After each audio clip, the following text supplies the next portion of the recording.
no navy worth talking about right now. Like, we might as well have no navy with how incompetent the Russian one is at the start.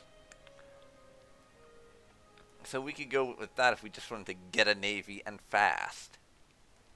But we don't want to do that. We want a good navy, not just a navy. So we will go with Michael Biren's plan. Carriers are the wave of the future. It will give us an extra 3% descent because it's the more revolutionary option, but I'm going to go with it just because aircraft carriers are going to be fairly important in the long term. Like, well, early on in the next couple of years, the Navy is not going to be a real focus or even relevant to us. But in the long term, we are going to want to be able to produce a good Navy if we can.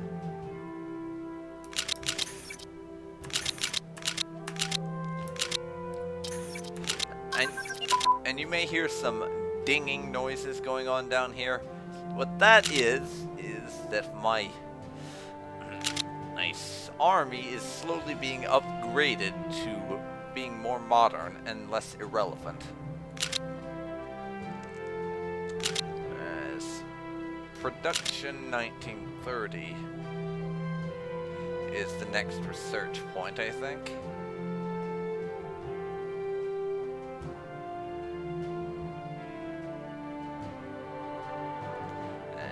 Will do it for me, which gives us more industrial efficiency total.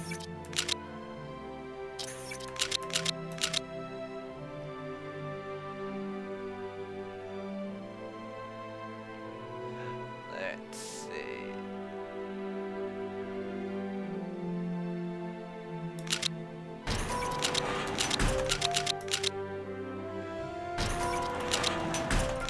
As you can hear, it's going ding, ding, ding on a few intervals there. And that must be a big event going on, because it's freezing like this. It only does that when important stuff is going on. Okay.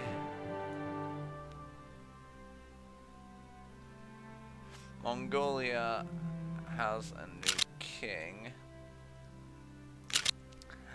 and they've set up a couple of puppet states.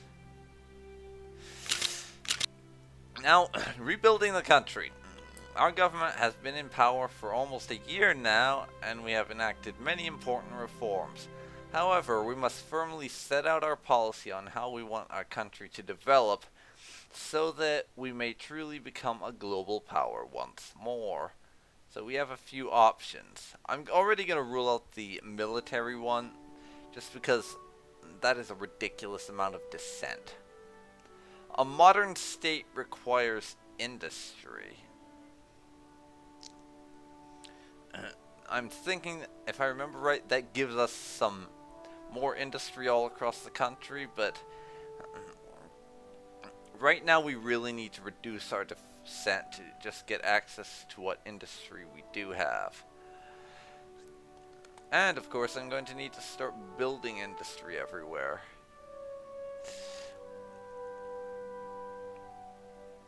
The one I'm going to go with, just because it will get us the closest to actual stability, is Russia is the nation of peasants, which will lower our dissent by a massive 20%, and give us, move us ever so slightly towards central planning, and give us some blueprints for some agriculture options, which will increase our industrial efficiency. Very handy indeed. And as you see now, we have under 1% dissent. Russian economy is the next one. Since Kerensky's death, the St. Petersburg Stock Exchange quoted a major loss, and so did other stock exchanges in Russia. The ruble has dropped to its lowest value ever since the Civil War. We need to make our economic policies clear. Do we want to take the laissez-faire path, or do we want to have the state-controlled economy? Officers and Menshevik's leaders for assuming control over the greatest companies, while the cadets and economists mostly support free market orientation. We should take this into consideration, as radical policy can agitate people against us. The richest and stock investment speculators are waiting to hear the official statement from the new government.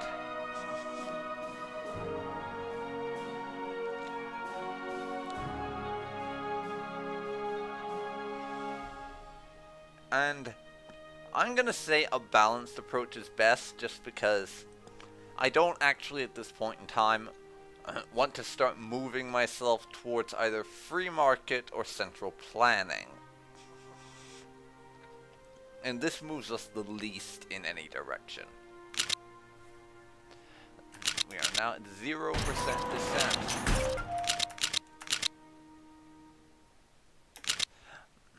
But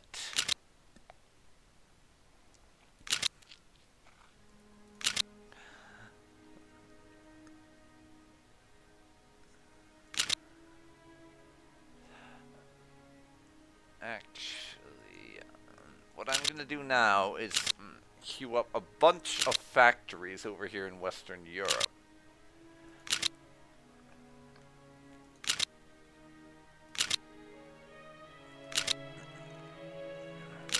Russia needs to start getting some industry up and going,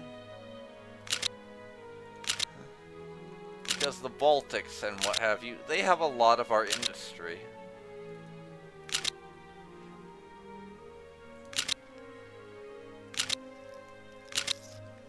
And we need to start industrializing again. Well, not that we were much industrialized before the First World War, but you get what I mean. Russia needs to industrialize a bunch.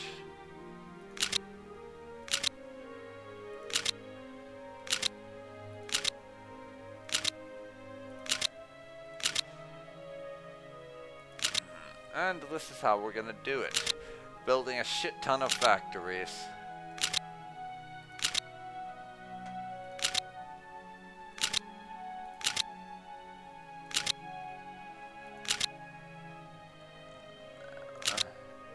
And some more in Moscow.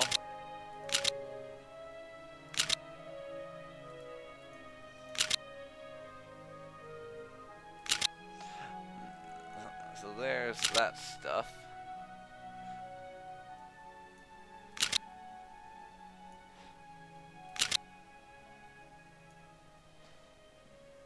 And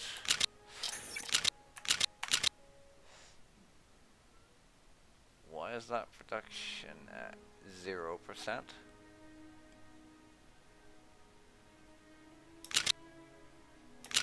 Okay,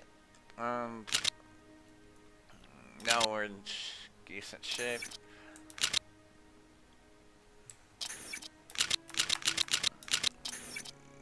We can start getting our industrialization going. And again, if you know anything about how to fix this flickering cursor, let me know. Reforming the army, that's the next one we want to do. To be able to get access to an appropriate land doctrine. But we need at least 2,000 supplies.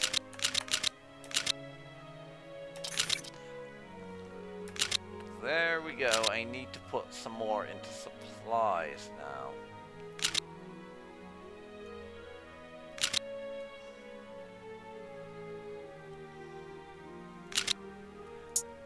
There.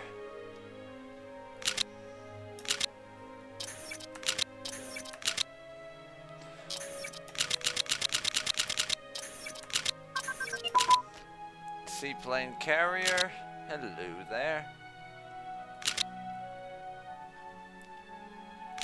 And we'll have to go down light carriers a little bit to be able to start researching actual aircraft carriers. And I need to put a little bit more into supplies.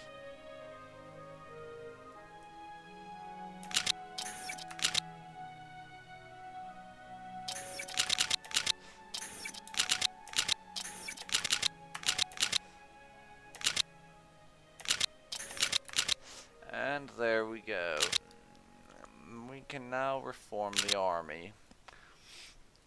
Recent military exercises have led to one irrefutable conclusion.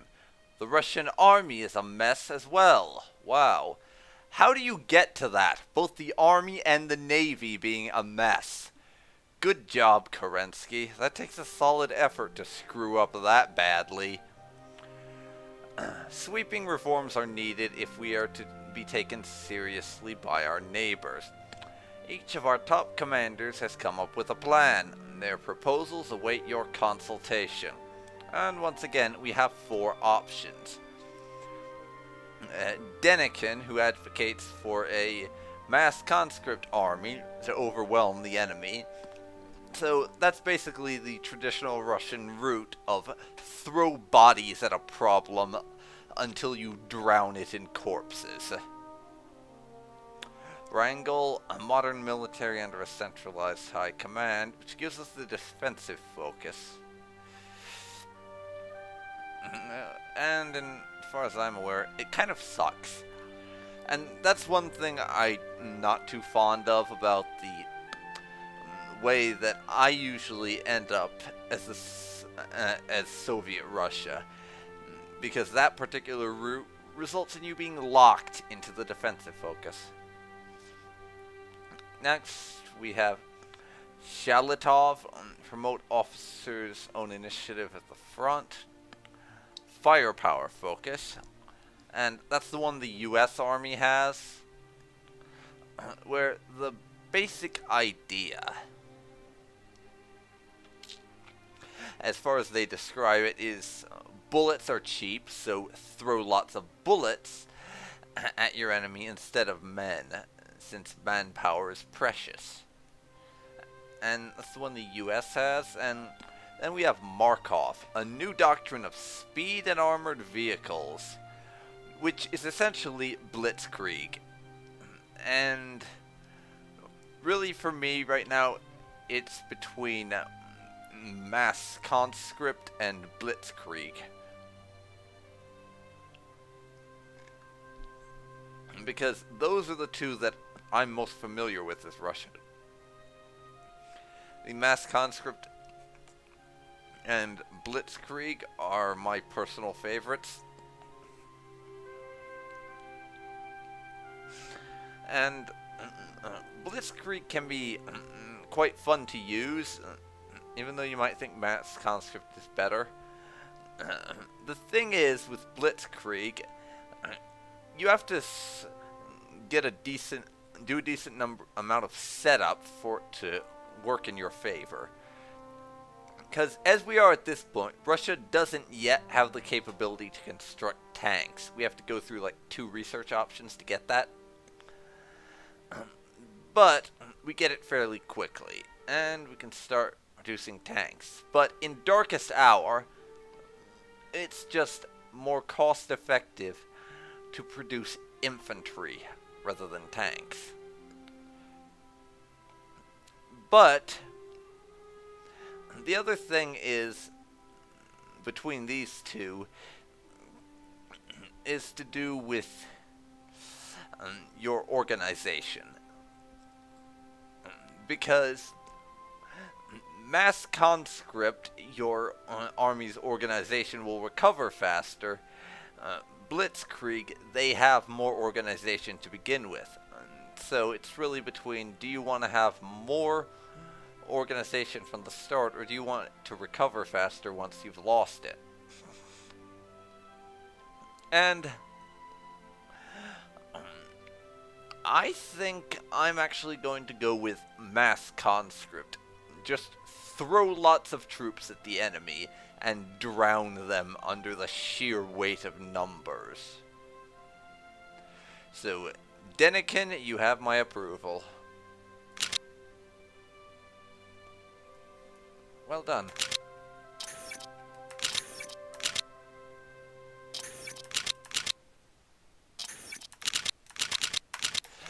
When a research option opens up, we're going for that first. Naval reorganization would be nice. It essentially takes our obsolete navy and turns it into a more modern one. But it's not a priority, and the peasants are getting all pissy at us. Bloody bloody blah. Not gonna read that.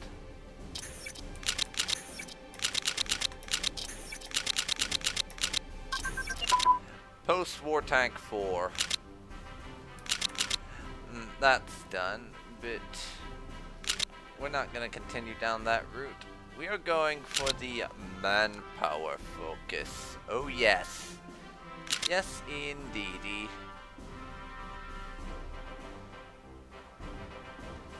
And Denikin, you get the honor of researching this.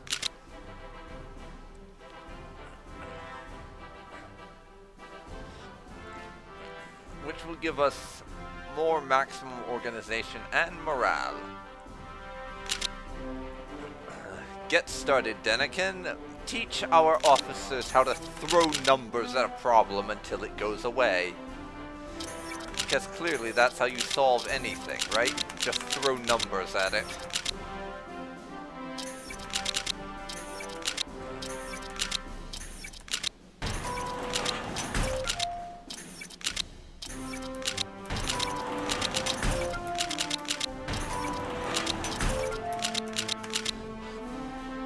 Novyi Bolshevik bloc is founded. With Kerensky's assassination and the dissolution of the SR Cadet Coalition, a great reshuffling of the Russian political scene has taken place. The most visible result of the process was the creation of the so-called New Bolshevik bloc, a conglomerate of the Civil War survivors, radical former Mensheviks, and SR members, as well as fresh syndicalist blood. It is very likely, very possible even, that this bloc will take part in the nearest Duma election should the situation finally stabilize. We'd better keep an eye on them. I don't trust commie scum.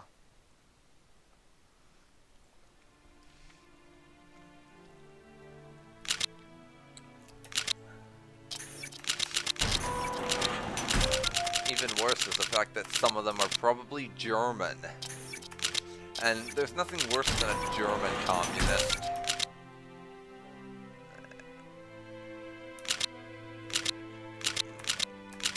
And did I see that right? Let me look again. Yes, there's been a communist revolution in the Netherlands, and the Dutch royal family has fled over to Indonesia.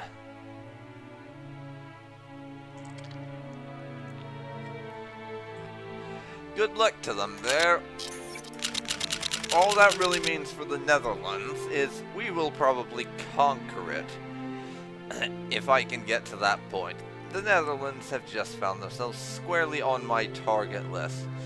And probably on Germany's, come to that.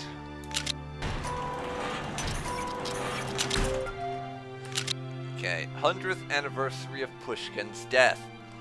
Yesterday, a new monument to commemorate one of Russia's greatest poets has been uncovered in our capital.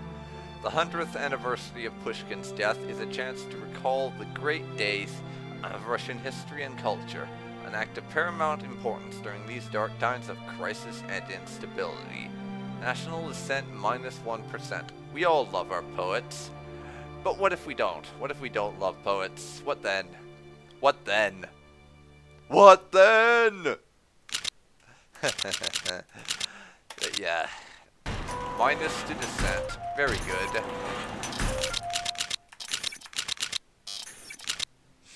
Centralize the monarchy from Austria because they have to renegotiate shit. Hungary's telling them to fuck off. And they get Bosnia instead.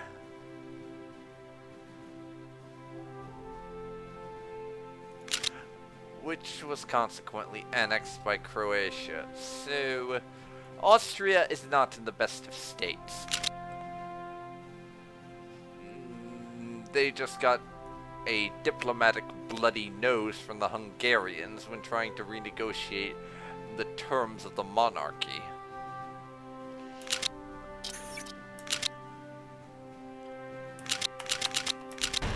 So, Austria is not in the best of states, but Hungary is a rising power in the empire.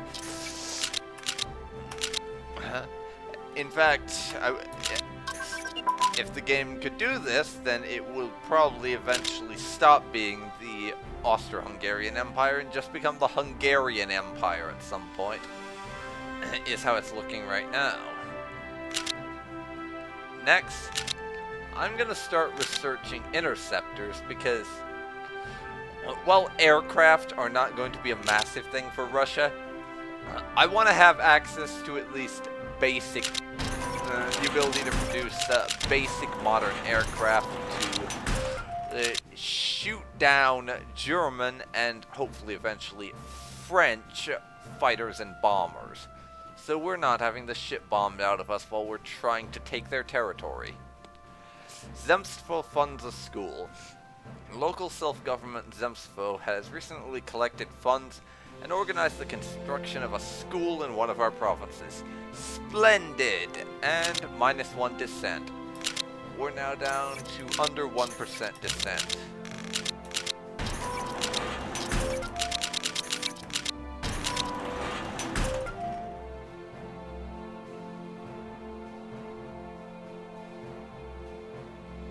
And Russian peasants are rioting in the Donkoban Union. Oh, and this is the big event. This is the really big one.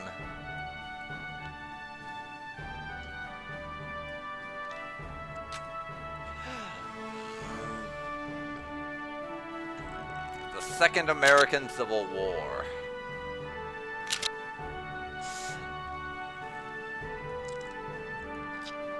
And a bunch of stuff has happened. Combined syndicates of America have declared independence from their former oppressors in the United States of America. They have declared war on America, and so not on long since his weakness. Reed declares the workers' state, the rise of the CSA. And Canada has seized the Panama Canal. So now we have a civil war in the United States between the communists and the government. But it's not just gonna stay that way between the communists and the government. A whole bunch of shit's going to kick off in the US, and as I mentioned before, how things unfold over here is very much going to determine the way this game plays out. Because there's a bunch of different factions that can rise up in this and that will. And who wins will very much determine what side the US is on in the coming war in Europe, and how they react to it, which will determine whether or not we can count on them to stay out of the way, to a degree. But, as you see, initial stabilization. With the first wave of the crisis slowly passing by, some less affected branches of the economy have bounced off the bottom. Still, the overall state of our economy does not look optimistic. Peacetime IC modifier changed by +2. Let's hope stabilization will come soon. Japan is going after Germany, which is good, because they are not trying to go after us and take Siberia, as they do sometimes. CSA's influence expands, which is another thing that happens a lot.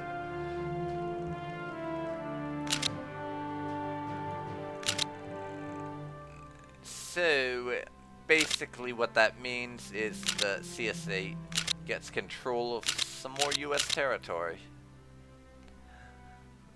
And Canada has gone with Defense Scheme 1, seize New England. As the US has taken back New York.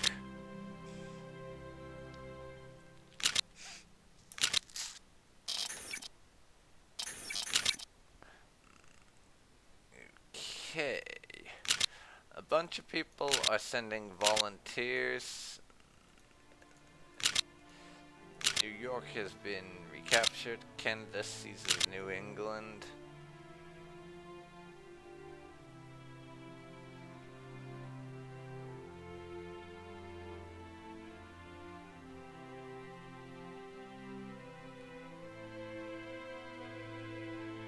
And the US decided not to declare war on Canada. Probably a smart move considering the shitstorm they're in right now.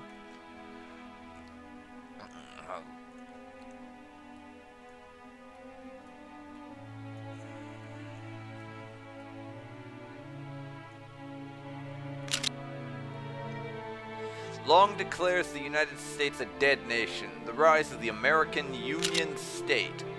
Whereas the US military, death to the USA.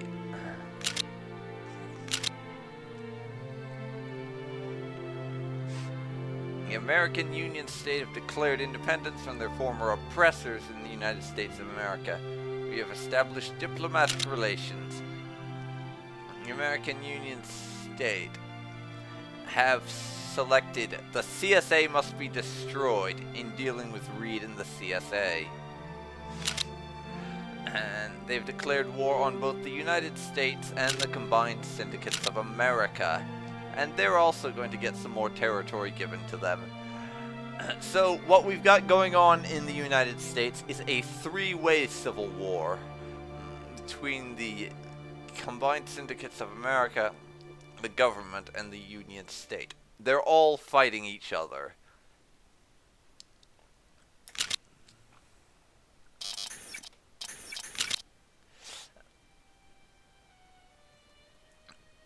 We have the option to send them some aid through an event.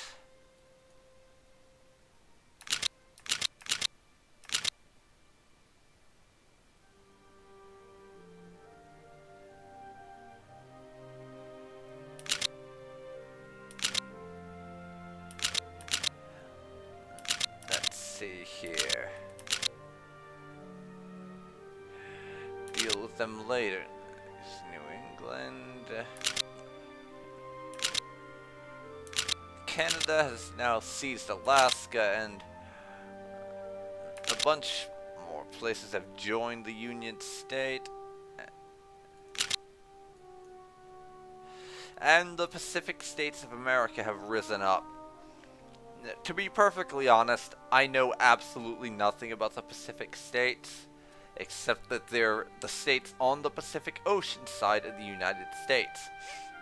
I don't actually know what they're meant to be or anything, and I have no clue who Harry Arnold is. So if anyone feels like enlightening me about what the PSA is supposed to be and all of that, I would appreciate it. But the way the US deals with them tends to be a little different from time to time. I mean, they usually declare war on them. Just because that's the way it works, or war is declared on the USA by the Pacific States.